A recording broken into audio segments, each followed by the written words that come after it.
एंटीपर्स्पिरेंट और deodorant use कर रहे हैं उसका हाई चांस है ब्रेस्ट कैंसर। आज यही मिथ हम लोग क्रैक करेंगे। नमस्ते, मैं doctor Sanchan Mandal, I am senior consultant medical oncologist, Kolkata में प्रैक्टिस कर रहा हूँ। हम लोगों का कॉमन नोशन है कि हम लोग जो टॉक्सिक केमिकल्स यूज हो रहा है जैसे डिओड्रेंट्स और एंटीपर्स्पिरेंट, जिसमें मैकेनिज्म एक्शन क्या है, एंटीपर्स्पिरेंट्स क्या है कि हम लोगों का स्वेट ग्लैंड में जो पर्स्पिरेशन प्रोड्यूस होता है उसको सप्रेस करने के लिए, सो दैट आप जब कोई फंक्शन में जा रहे हो या लॉन्ग टर्म कहाँ पे कोई इवेंट में जा रहे हो, ज्यादा पर्स्पिरेशन होने के बावजूद जो अनकंफर्टेबल सिचुएशन होता है उसको प्रिवेंट करने के लिए।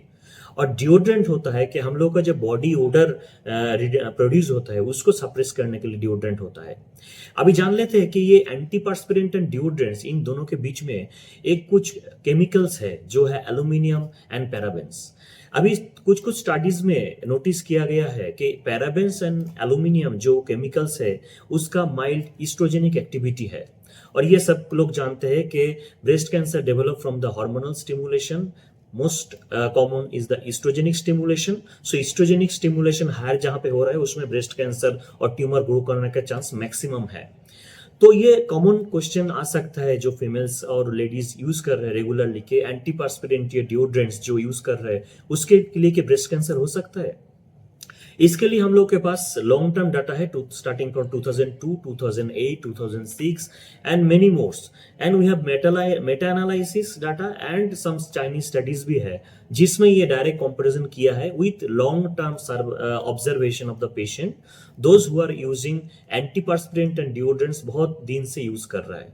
और उस डाटा में देखा है कि there is no increase in breast cancer chance those who are regularly using antiperspirant और डिओड्रेंट्स। हाँ, अभी कुछ कुछ पेशेंट्स कंप्लेंट कर रहे हैं, सपोज किसी पेशेंट्स का ब्रेस्ट कैंसर डेवलप हुआ है और most common site of breast cancer है upper outer quadrant of the breast, माने ब्रेस्ट का ऊपर और आउटर पार्ट में जो प्लेस है उसको ही हम लोग कैटेगोरीज और जो जोन वाइज डिवाइड करते हैं उसको मोस्ट कॉमन साइट है upper outer quadrant of breast.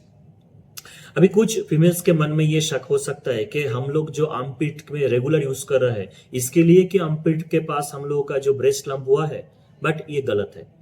क्योंकि जो ब्रेस्ट कैंसर डेवलप हो रहा है, ब्रेस्ट कैंसर का मोस्ट कॉमन साइट है appearance normally anatomically due to the higher lymphatic drainage, more breast fat tissues is there in the upper outer quadrant of the breast, इसीलिए वहां पे anatomically most common site of breast cancer. But that doesn't mean that you have used antiperspirant और deodorant उसके लिए उसी site में specifically breast lump हुआ है।